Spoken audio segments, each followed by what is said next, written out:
makan oleh babi, bagong tadi selesai gitu kan. Yo, coba kita ini pun coba geser sana. Kau wawancaranya gitu. Muka cara cerita bincang biasa. Bala kita bersama Herdi Jamasku. Kita sekarang diskusi tentang teknologi pertanian bersama dengan mahasiswa Unsri Palembang jurusan agroteknologi dan Rahmat dari pegiat tanaman. Berat gitu. Pegiat tanaman yang sukses di daerahnya di Rambang, Kecamatan Rambang. Gimana cara menurut sudut pandang Rijal mengenai teknologi pertanian sekarang ini? Ya, apa kiatnya biar tanaman itu bisa subur, tanamannya cepat menghasilkan, dan juga mungkin prospeknya yang sekarang yang menarik, nanam apa itu? Tahu juga nih kak. Ya kan dia kira gitu potong kan? Yo, itu kan perlu ya apa istilahnya komoditas yang bisa mensejahterakan masyarakat, kan itu intinya. Ada dengan adanya teknologi pertanian, kita petani sejahtera.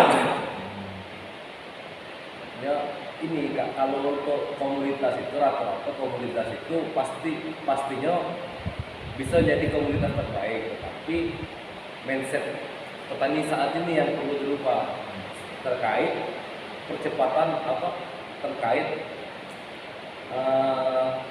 penambahan masa tanam, misalnya padi.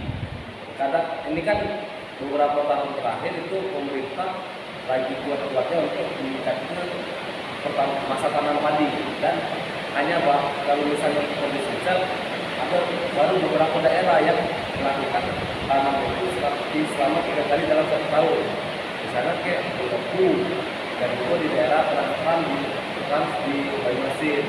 Nah di luar itu masyarakat itu masih malas-malasan, misalnya atau bukan malas-malasan tapi masih berpikiran bahwa tani itu cuma untuk kebutuhan itu. Nah, jadi kalau misalnya komunitas itu kalau kita diskusikan masih cenderung ke padi. Kalau sekarang ini prospek yang menjanjikan untuk petani apa? Menjanjikan untuk kalangan muda itu mindset sekarang itu lebih ngarah ke tanaman-tanaman sayur. Nah, dengan pola penanaman hidroponik yang bisa dikatakan setiap waktu bisa panen tergantung kebutuhan pasar. Ya juga ini apa kalau tanaman hidroponik itu terkenal alami, terkenal lebih sehat gitu ya. Ya. Kalau menurut Rahmat gimana Mak itu tanaman komoditas yang menjanjikan di daerahnya? Sebenarnya saya sejalan dengan kawan kita. Cuma sekarang ini permasalahannya ada di pasar, pelemparan daripada hasil produk pertanian. Nah itu yang permasalahan itu. Apapun itu produk hasil pertanian, kalau terakomodir pasarnya, misalnya ada pembuangan yang memang memastikan, nah itu bisa mendukung kesejahteraan masyarakat tani. Nah itu sebenarnya PR kita bersama-sama. Kalau seandainya itu ada komunitas, misalnya contoh, kita ini kan sebenarnya Sumatera Selatan ini, ya, kita di Sumatera Selatan daerah gitu, wilayah itu lebih besarnya ya di komunitas tadi kan, tadi sawit dan karet. Kalaupun ada yang lain itu penambah, suplemen tambahan. Yang lain itu 3. Nah, akan tetapi itu sektor bukan menyeluruh mereka bertanam misalnya padi, misalnya ada 3 hektar padi, sawit dan karet. Tidak. Misalnya untuk pangan makannya itu di sawit, di padi. Sawitnya ini untuk tambahan kedua, penghasilan kedua untuk 2 minggu sekali misalnya kan. 2 kali dalam 1 bulan. Misalnya contoh ya, saya tidak terlalu mengerti. Dan karet misalnya 1 bulanan, karet kering misalnya. Enggak, sekarang ini fanatis tani itu ya ketika waktu di tani ya kawasan tani sawit ya sawit semua, kawasan daripada padi semua, karet semua. Akhirnya sesuatu hal yang terjadi depan untuk tiga hasil tani itu, misalnya hasil ini apa berpengaruh pada harga misalnya kan, itu terganggu. Sawit lagi karet lagi turun, sudah kacau gitu kan itu. Nah, sebaiknya ada inisiatif ya, harapannya kawan dari Agrotek untuk meneliti hal-hal yang memang bisa mampu untuk membuka gitu. Masalahnya sebenarnya mendalam adalah mindset tadi, mindset para petani. Bagaimana kita itu lebih kreatif dalam bertani, gitu. Bagaimana caranya kita bertani ini lebih ada improv, ataupun mungkin ada inovasi misalnya, atau misalnya bertani karet selah-selahnya dimanfaatkan misalnya tadi. Sekarang kan banyak komoditas yang varietas baru dalam bertani, seperti ya di luar dari sawit, padi dan karet. Kan ada seperti porang, ada tanaman yang lebih menjanjikan. Gimana itu prospeknya? Iya, sebenarnya itu tadi masalahnya di pasar. Mereka para pengkampanye produk ini itu bagaimana menjanjikan produk pertanian orang tadi itu bisa membuat kawan-kawan masyarakat itu antusias dengan jualan bahwa ini pemasarannya masih luas dan sebagainya.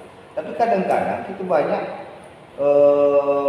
terbentur dengan tadi jumlah volume hasil pertanian itu kan. Dengan pemasarannya gimana? Iya, untuk pemasarannya sudah banyak sekarang kan.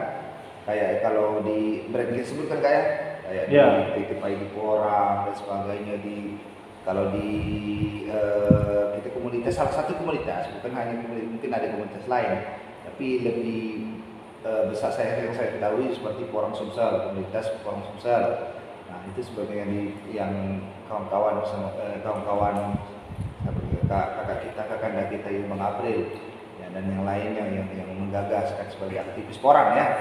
Nah, itu pemasaran sudah jelas kan, sangat menjanjikan. Nah, cuma ya karena volume besar belum tentu ini akan bertahan.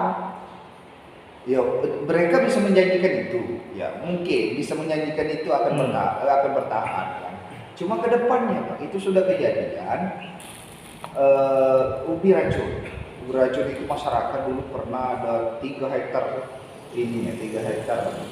ladang karet dihanguskan, diganti dengan Porang. bukan tadi ubi racun. Karena sudah banyak, karena menguntungkan, bertanam semua. Tapi lambat laun akhirnya tidak berharga karena volumenya sudah banyak. Iya. Dan itu mempengaruhi harga. Ya sejauh ini alhamdulillah orang masih bertahan. Cuma takutnya ke depan. Nah, garansi seperti itu, nah kita tidak ada garansi harga itu.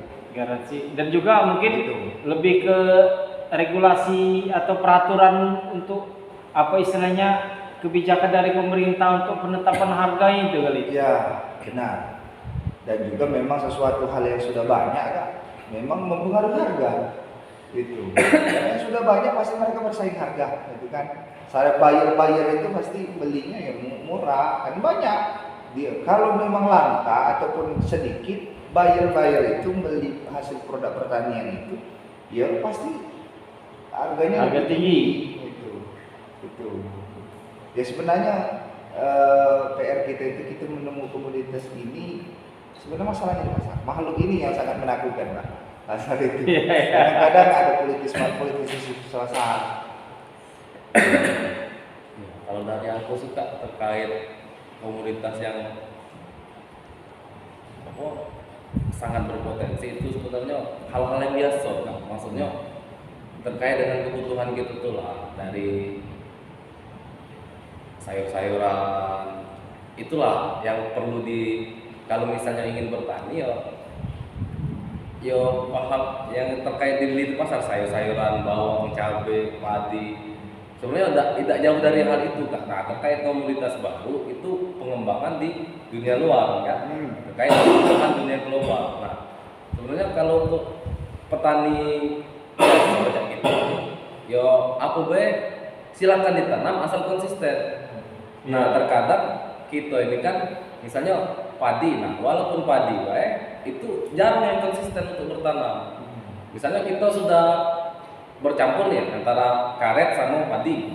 Nah, terkadang ketika sudah mendapatkan hasil dari karet, padi ini dilupuk Kak. Nah, Iya.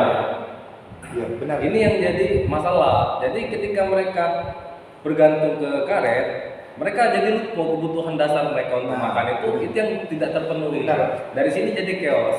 Iya, benar. Di daerah kita ini, waktu buka lahan pertama, dulu zaman nenek kita dulu, bahkan zaman orang tua kita yang terakhir, ya, generasi kita yang terputus. Buka lahan itu bukan buka lahan saja, tapi buka lahan tak terpikir bukan hanya salah satu pertanian karet saja.